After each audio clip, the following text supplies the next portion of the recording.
Okay, welcome back YouTube. I don't think you're going to get many videos out of me tonight. I am absolutely knackered. I've been doing these videos from about sort of 10 o'clock to about 3 o'clock in the morning for the last 4 days. And I think it's taken its toll. Not that I ever go to bed early, but there's a lot of concentration going into these, honest. This video comes from Callum in Misdrop 44. He knows my loathing of really bad medic impressions. Although this isn't 101st, I don't know how much I will know about his impression. I know a little bit about the 101st medics and the 326 as well, which everybody seems to think is the same thing. It's not. We might cover that later. It depends how much we pick up on this guy's video. I told you I was tired, I can't even talk. Right, let's hit play and see what we get. Hey, what's going on, guys? Well, I mean, first of all, before I hit play, I hope there's a shirt there, but regardless of the shirt, this is not a promising sign. I don't know. We'll see. And again, I don't know if the 82nd wore helmet nets. I don't know if they wore scrim. I don't know this stuff. This is Dapper Doughboy, and I'm going to bring you a video today showcasing my impression for George Company, 3rd Battalion, 505th, 82nd Airborne during World War II, in particular, D-Day. Okay, so it's good. So he knows... Oh, I'll cut him off a bit too early then. So he knows exactly what unit he is. And I think he's about to say exactly when his impression is for. And the immediate post-battles, like the Breakout, D-Day, +10, stuff like that. Oh, okay. Okay, so D-Day and +10. So there's quite a lot of variation in that amount of time. So, without further ado, I will give you a little look at my impression. Starting from head to toe, I'm wearing a fixed bale, fresh seam M1 helmet with an M1C paratrooper liner. Lovely. With the attached A-frame yokes on either side and chin cup. Now for the netting, I'm using a British pattern netting on here, which is the OD green netting with a 1/4 inch spaces between it. And the 82nd Airborne was known for wearing this instead of the larger 1 inch netting that was found more commonly in the different units. And also I have the cannonballs on each side of the helmet, and it's kind of a little disputed what markings were on the sides of the helmet for 82nd Airborne, but for 3rd Battalion, if you go with the cannonball, you can't go wrong, especially if you're doing an earlier Sicily or Italy impression. Okay. See, again, as I said, I do not know about 82nd. However, let's grab... Oh, goodness. Detest's book, and right in the very back, it's nice and easy to find, is the helmet markings, and it tells you when they were worn. So 505th, he said. There's the cannonball, and the different colours mean different wars. So light blue is Sicily, so it was worn in Sicily, it was worn in Italy, it was worn in Normandy, and that was then worn into Holland, into Belgium, and into Germany. So I mean, if you go by Mark Detest's book, or Michel Detest, whatever you want to call it. Oh, sorry, Michael or Michel Detest. I keep calling him Mark. Apologies. If you go by his book, it says that is right. I mean, there's no umming and ahhing. That is what it says. So, you know, good. Now, moving down, I have the paratrooper scarf that was cut from a cargo net from the 1950s. Don't tell anybody. And I also have the mustard wool shirt they wore underneath it, along with a white t-shirt. Oh. And you could also find OD green tank tops or common undergarments to wear. Do you know when he said shirt, I thought, here we go. Good. Spot on. What is this about white t-shirts? Where has this ever come from? A vest or a singlet or a tank top. They're all the same thing, but everybody seems to call them different things. What is this about white t-shirts? Stuff like that. And I have the reinforced M42 jacket with these sewn on canvas reinforcements, along with the canvas reinforcements on the lower pockets. I have the 82nd Airborne insignia sewn on right here. along with the 48-star flag. Yep. The 82nd Airborne did so on flags during Normandy for unit identification and identifying friend from foe, stuff like that. Now, since I'm doing a medic impression, I have the Red Cross medic arm brassard that was worn by all medics. And you might be noticing why my helmet does not have a Red Cross on it. Well, that's because in most airborne units, if it wasn't a medical battalion attached, they would not have the Red Cross on their helmets because they were supposed to be with frontline troops fighting on the front lines. And they didn't want their Red Crosses on their helmets to give away the positions of the men fighting next to them. This would be sufficient identification. Again, I have no idea if that's true. You can see pictures of 82nd with the big red cross and the white circle on their helmet, so you know those guys are medics. Of course, on the flip side to that, if they don't have that on their helmet, you don't know that they're a medic. So we could see 100 of them and have no idea who they are. All I know is that there were definitely some people, some 82nd guys with those helmets. There's also a 101st guy with the big white circle and the red cross on his helmet. Not because that's his helmet. He lost his helmet or it was damaged, and he found an 82nd trooper's a medic's helmet, and so he wore that. There's a picture of him on a horse. For medics, should the need arise. Yeah, I have the M36 webbing right here, suspenders. Let me get rid of the helmet really quick. I have the suspenders along with the belt and M36 musette bag. Now, I can flip this in front. This is the M36 musette bag, and attached to it I have the appropriate paratrooper letdown rope they would have had in case they were get stuck into trees. So again, the rope would depend on what day he's portraying. On D-Day plus 10, it's very, very unlikely he'd still be carrying that around. I mean, you've been on the ground for 10 days. What are you going to be climbing down from? Most people would have ditched it. It's just unneeded, you know. Building stuff of that nature, they would have let it down and hopefully used it to climb down from their high point. Get this off. This is the medic bag. You would be issued in pairs, so you'd have one of these and another one identical. They'd also have different inserts. One would be for pill vials and the other one would be for different things and such like that. I will do a separate video on the contents of this along with the rest of my medical equipment, so stay tuned for that. Okay. Anyways, so airborne medics would only use one of these bags. Oh, good, good. I was a bit worried when he said they were issued in... Hey, will you be quiet? Stop. When he said they were issued in pairs, I thought, oh no, here we go.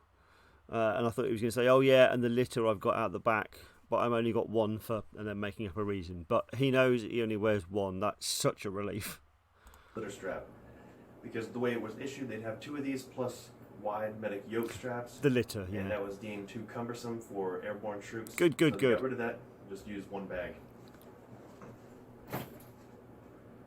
Airborne units were also issued with paratrooper first aid packets and kits, which is illustrated here and here. Usually you'd only be issued with one, but since I'm going for a medic impression, they were usually pretty good at scrounging extra ones. So I have one attached here on the suspenders, and one attached here right above. I don't know if that's true. It's sort of plausible. Again, this would be a real medic thing to research. Whether that information is out there, who knows? I mean, you know, at least they're not on his helmet. But then again, he is 82nd, so I don't know. The first aid packet pouch. And the contents of this would be a small Carlisle bandage, a tourniquet, and a morphine syringe. Good. Along with a little first aid card that would tell you what to do in the event of major wounds. And it's made of simple canvas with notches on each end. You just tear open and you're good to go. I also have a medic first aid pouch right here with a Carlisle bandage. Yeah, it's not really a medic pouch, but I know what you mean. Inside it, this is an original Carlisle bandage, so it's never been opened. And again, as I said before, why carry that like that? Open it, throw that bandage away, put something useful inside, Look after yourself and the guys around you. Put in paracetamol, ibuprofen. I know I've said this before. Antihistamine, plasters, anything that's usable. You know, spare flashlight bulbs, anything small that can go in there that's useful. Put it in there. There's no point carrying that big chunky bandage, which is no good to anybody. Moving along, I have 2 canteens. Usually you'd only carry one, but medics were famous for carrying a second one so they could give water to the wounded. Yeah, makes sense. So I have those right here, along with an M43 entrenching tool and entrenching tool pouch, one on this side. As you can probably see on my leg, I have the Army Assault gas mask bag that was worn by airborne troops and D-Day assault troops to carry the assault gas mask. That was because when they invaded Normandy and Europe in general, they were figuring that Hitler would resort to anything and use poison gas warfare. Yeah. And the Allies being afraid and nervous because World War I was primarily focusing on chemical weapons and stuff like that, along with artillery, machine guns. And also still very fresh in everybody's minds. You know, World War I for most of these people, especially all the people back home, it's still fresh, it's still relevant. You know, it has only happened, what, 30 years ago? Nothing really. They were prepared for anything. And it was realized that soon afterwards they would not need gas masks. So a lot of people, if they did not ditch the entire bag, just ditched the mask itself and filled the bag with other necessities that they wanted to keep dry, whether it be ammunition or stuff of that nature. I, however, in mine, I carry a modern day trauma kit with tourniquet and compression bandages, combat gauze, everything in there that I would need in the advent of a real wound. Good. Because crazy stuff has happened at reenactments, and I don't know when somebody's going to slip up and accidentally feed a live round to their gun and shoot it to somebody, so prepare for anything. I'm EMT. Fair play. Yep, you've got to admire that. Yeah, excellent. Qualified along with, I've probably taken about 100 CLS classes for the Army, so good to go. Alrighty, and now we're going to move on to the lower legs. Alright, so on the lower legs here, I have the pants. They're also M42 reinforced paratrooper pants. And here's a historical inaccuracy. I do have the 101st leg ties on these pants instead of the 82nd ones, which were folded canvas and sewn as opposed to these webbing leg ties. They will be fixed in the future, don't worry. As you can see, they have the reinforced lower pockets. And for the footwear, I have paratrooper jump boots. Now, unfortunately, Corcoran does not make my size in the historic brown leather ones because I wear a 12.5 regular for black jump boots that I wear with dress uniforms and stuff like that, and they don't make half sizes 12 and up. So that sucks. These ones are at the front jump boots from like 2010. They do have new patterns that are made in the USA and much better, but this is what I had on hand. And they have seen better days. And also they were treated with Hubert's shoe grease, this stuff, along with a bunch of different polishes.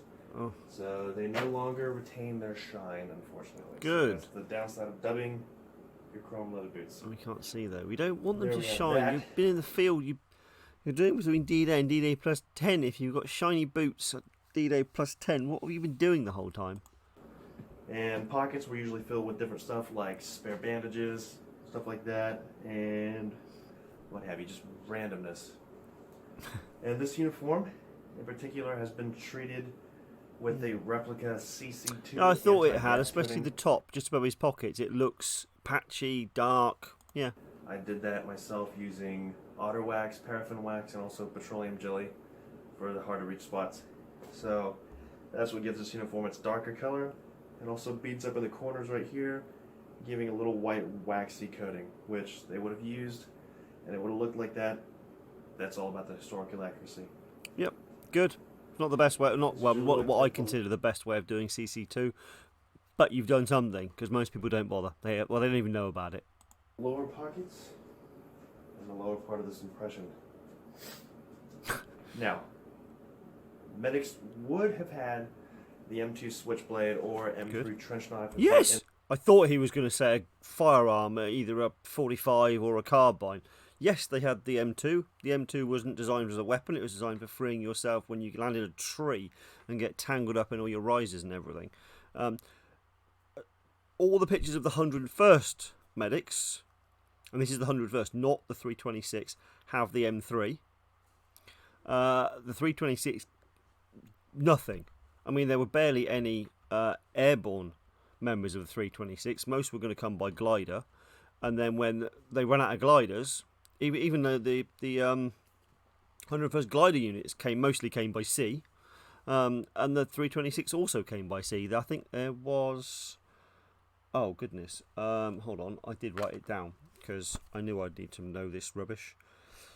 50 enlisted men, 6 officers went to get paratrooper trained. This is from the 326 Airborne Medical Company. And 45 enlisted men and 4 officers jumped. That's it. And yet, when you see anybody doing 101st medic, if they ever anything painted on their helmet, it's always the white cross for the 326. They will be armed to the teeth, and they will almost have no medical equipment whatsoever.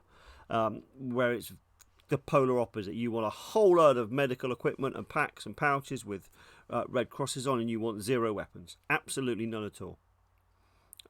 Doc Lage, although he was 101st, he said he jumped in with his M3 knife, and when he was leaving, we don't know what he was leaving, but he said in his letter to his wife, when I was leaving, I picked up a grenade.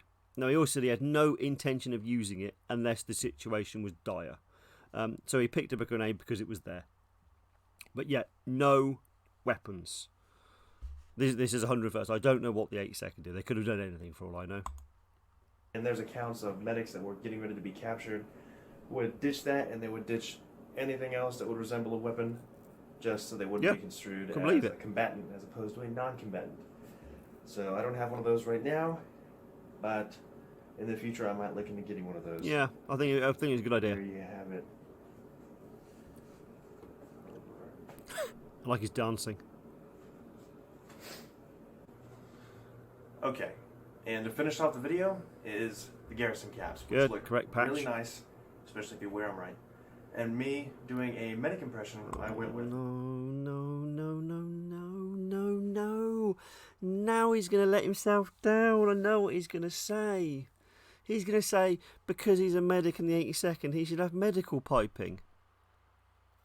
Oh, no. Wait, let me just look to the back of the book and find out what the 82nd medical unit was. Oh, and because their things look completely different, I have no idea what I'm looking for. I can't see it.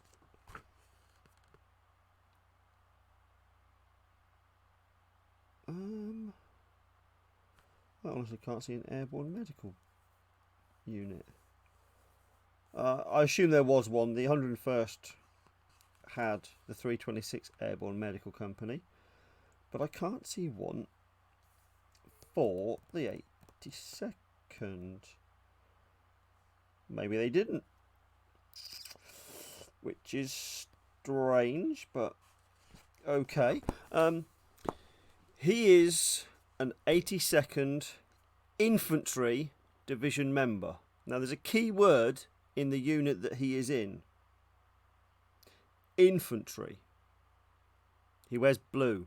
If he's a radio operator, he doesn't wear orange and white for signals. He wears infantry. Okay, so that's I understand where the confusion comes from with these medical units. I really do. But yeah, that should be blue. This garrison cap, which had the medical piping on it, which is maroon and white, as opposed to the infantry garrison cap, which is infantry blue, coincidentally. And there were 2 types. There was the commonly known as PX garrison cap that was cut straight and square on the top. Horrible. And there was also this garrison cap, which is the issued garrison cap. Yeah, they often get all early and late as well, because that is the nice early, complicated, expensive style that took a lot more time to make. The other one, it's a rectangle. Anybody can cut a square of rectangle out of cloth. folds on the top, and it was more rapid. Yeah, it's billowed as well, so it actually opens up. So it's got that. No, my see that one doesn't. You usually have a seam in the middle that only opens up a tiny little bit, so it's not really worth showing you that. They both look equally as sharp if you wear them right, but I just prefer the PX type. Even though I'm wearing the medical piping. Here's a closer look at these. Medical piping. Combined airborne patch sewn on.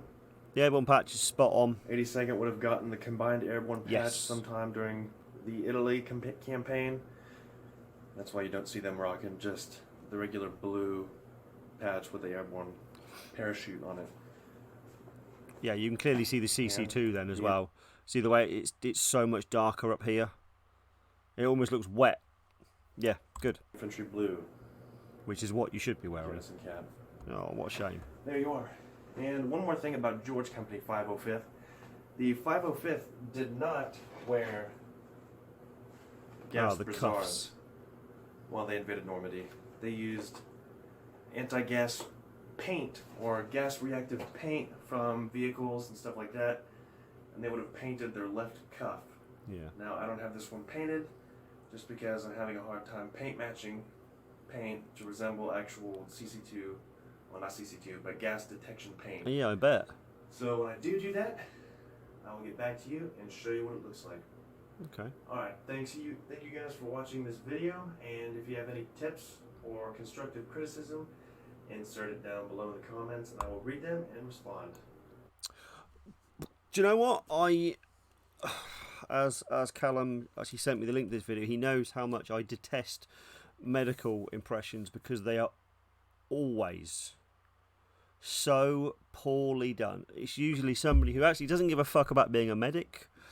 For whatever reasons they've stumbled across it. Either they're too young because the group says you have to be 18 and the only thing they can be is a medic, or they just decide they want a fancy looking helmet, paint the big circles, the big crosses, and then they still carry a rifle, a pistol, 400 knives, a gammon grenade, a Hawkins mine, and they have more weapons than the infantry do. None of them has any interest in actually anything medical, so they won't do any research into what the guys carried, what they look like. I just don't get why you'd want to be something and have no interest in it. This guy obviously does have some interest in it. I mean, he has his whole medical kit, in his gas mask bag. Fantastic. This is obviously a lot going on here that we don't really know about. The scarf, you know what I think about these stupid scarves. Everybody and their mum seems to have one. It's so overdone. I mean, just no. It just says, I don't care. I've been to Soldier of Fortune. I don't know what I'm doing.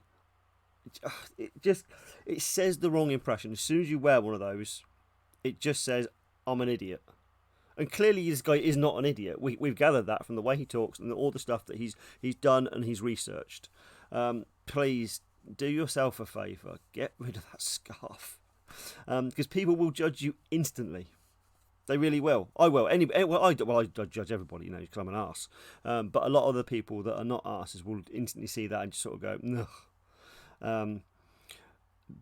That is an easy fix. The only other thing is the garrison cap. But I understand where that mistake comes from. It's such a common one to do. I did exactly the same thing when I was doing Signal Corps. Well, I thought I was Signal Corps. I wasn't. I was infantry. And yet I was wearing a Signal Corps cap. Garrison cap with the piping on. So yeah, I completely understand where that comes from. I am interested to see what's in your medical bags. Your medical bag, because obviously you only have one.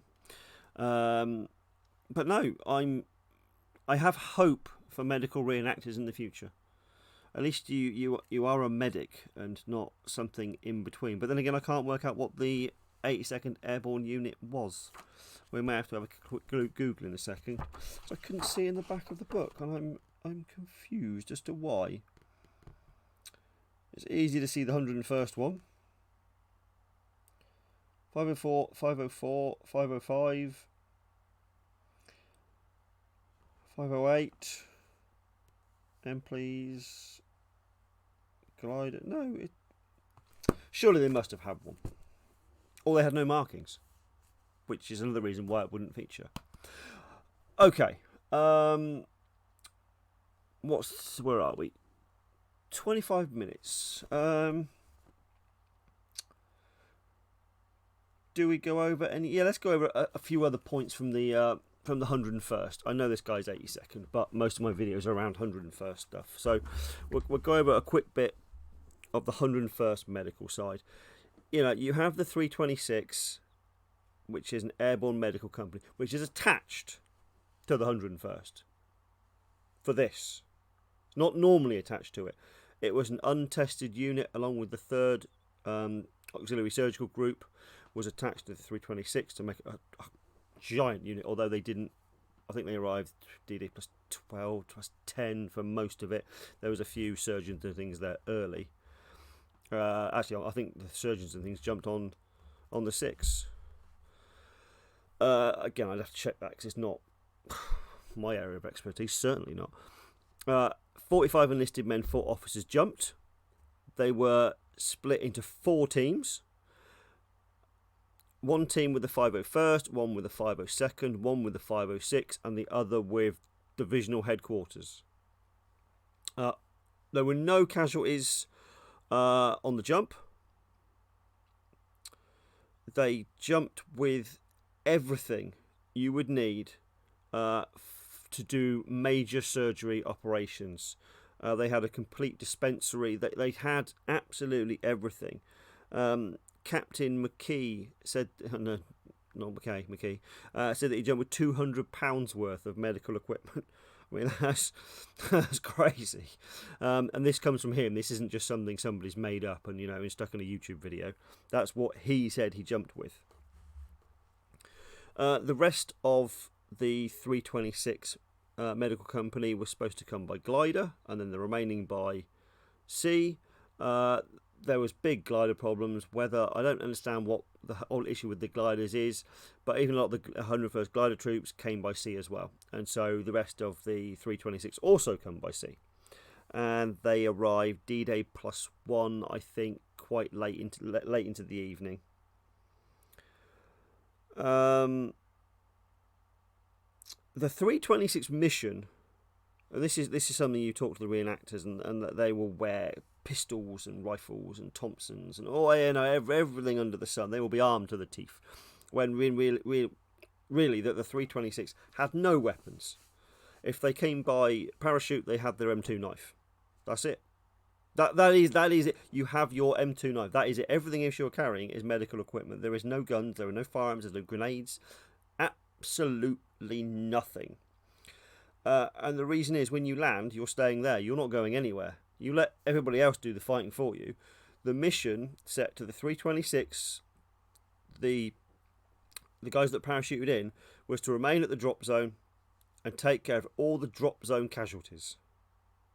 They set up, I know one of them set up, I think that might have been Captain McKee, set up his, like a surgery, a aid post, whatever you want to call it, in a real small French farmhouse right next to whichever drop zone he was at, and that's where he went to work, and then everybody would congregate there and bring the supplies and bring the wounded, but they were to stay at the drop zone, not run around France collecting people. The 101st medics.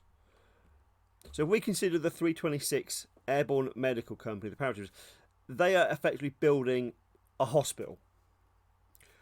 The 101st medics, the actual members of the 101st, the paratroopers with the M3 knives, and again, still no guns, no medics have guns. Yes, you probably find pictures of the odd one. In fact, I'll show you a picture of one shortly, and this is probably where some of the confusion comes from. They do not have guns. It's the 101st medics who set up the aid posts and run around, delivering the wounded guys to the 326 and move them from wherever they're wounded to aid posts to the hospital. Let's just call it a hospital, the 326. They set up a surgery. In fact, the surgery they set up, the big one, I don't think it might have been outside Carrington. It was almost in like a big sort of medieval fortress. It had huge sort of Gothic style walls, but the Germans bombed it which was quite tragic. And I think 2 bombs actually fell inside the the actual compound. And I don't think anybody was killed, but so I'm fairly certain there was a few wounded, if not a fair few. But there's pictures of the bomb crater, and it's absolutely monstrous. And shortly after that, they moved the whole thing to a field, and that's where they set up a big tented camp. And I know the 3rd Auxiliary Surgical Group turn up around the 11th and the 12th, and that's when the nurses and things start to appear. Until then, it's just the sort of surgeons and all the enlisted men, which act as the guys that did all the running around. They do all of the sterilising the equipment. They do all the sort of nursey sort of roles as well, looking after the guys, moving things around, all the administration, because of course records need to be kept of all of this. So, do you know what? I have some pictures on my memory card I took for exactly this. Let's do that, because otherwise you'll see my wallpaper and you're going to go, what the hell is that all about? And I can't even bother to answer strange questions about my wallpaper. So, okay. So, that's it. Open on my other screen. That's useful, isn't it? Let's whack that open. So, where's the there we go. There we go. So, these guys are 326. And look what they're wearing. They're not even wearing M42s. Well, this is disgraceful. What's all this about? They came by either glider or by ship. Remember, there's only 45 enlisted men which were paratroopers. So those 45 and the 4 officers got jumpsuits. Everybody else in the 326, 21 officers and 212 men, or it's very close to that. I can't remember exactly. The rest of the 45 and the 4 officers get jumpsuits. Everybody else, M41 jackets, wool trousers, gaiters, rough hats, the usual infantry looking loadout. And these guys are exactly what the bulk of the 326 should look like. We can't see the side of their helmets, but I'm sure on some of the guys in a second. Oh, let's not jump too far. There we go. So, first aid brassard. There's the white cross to denote the 326. Again, brassards. He's a patient, so assuming he's probably 101st, but he could be 82nd, Flick again, turn that. What? Where's rotate? Who's Nick rotate? Rotate. Right. Oh, okay. So the backs of helmets. Again, the usual vertical bar. Lots and lots and lots of crosses. And everybody is in M41 jackets and wool trousers. Although, if you look at these boots, they look like jump boots. Isn't that an oddity? Oh, that's interesting. And again here, they also look like, so maybe not get. No, look. They've even bloused their trousers. They've bloused their trousers. They're wool trousers. Who's trying to be paratroopers?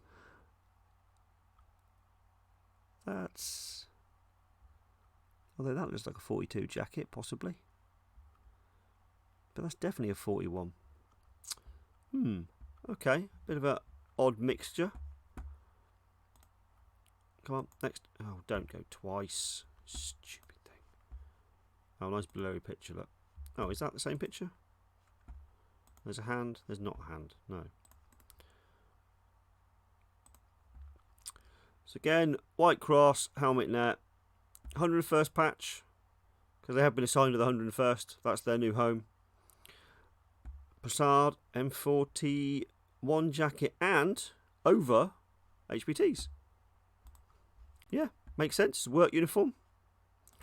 Rotate. Brassard, white cross, and again, if you look at every single one of these, you're not going to spot a single weapon. Why would they even want to carry a weapon? Their job isn't to fight, it's to fix people. Carrying weapons around would be a nightmare.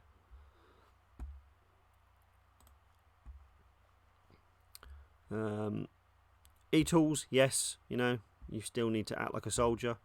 Yeah, you know, raincoats, 41 jackets, raincoat, 41 jacket, gas mask bag, of course, and those awful grey driver sort of dust goggles.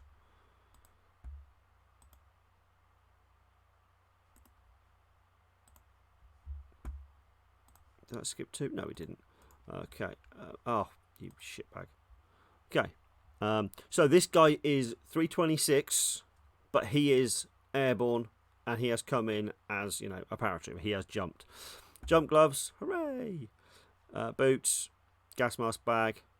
You know, he looks. If it wasn't for that, you would just assume he was, you know, a fighting combatant, as opposed to the non-fighting combatants. What hell am I talking about? Yeah, you would assume he is a combatant. Now, the interesting picture. This guy on our left is a T5 who doesn't wear stripes, and he is a medic. However, he is a 101st medic. He is a 502 member, and this is Holy Battery, so we know who he is, because we know a lot about Holy Battery, because we're interested in that being 502. He has a German pistol jammed in his belt. He has an M1 carbine. It's a full stock normal version as opposed to a folding one, which he has acquired from one of the gliders. And he was one who took part in taking the guns on D-Day at Holy. Why he doesn't wear a brassard, who knows? Why he doesn't wear a rank, who knows? Why he's running around fighting with the rest of the 502, we can only guess. Because he has nothing better to do at this point. He hasn't come across anybody wounded. He wants to shoot Germans. Who, you know, there's reports of cameramen, part of the signal corps, you know, that they get shot at, they grab a gun, they start shooting. They forget what they're supposed to be doing, and they just want to, you know, take out some aggression and you know, and fight the war for themselves. Instead, you know, just taking pictures of things. It could be something along those lines. He wants to get involved. It's a bit of speculation. Well, it is speculation, but still plausible. So this guy is a medic. This guy has no medical markings. He has no medical bags, but he's the medic. Go figure. I think. Oh, actually, you know, I mean, he has no brassards. He has no nothing. It's except his M1 carbine he's gained, and his souvenir pistol. Yeah. Okay, enough about medics. I don't do medics. I don't know much about medics. Right. Anyway, until next time, I'm signing off. Thank you, Callum. That was actually a really good video. I have hope for medics in the future. Okay, until next time.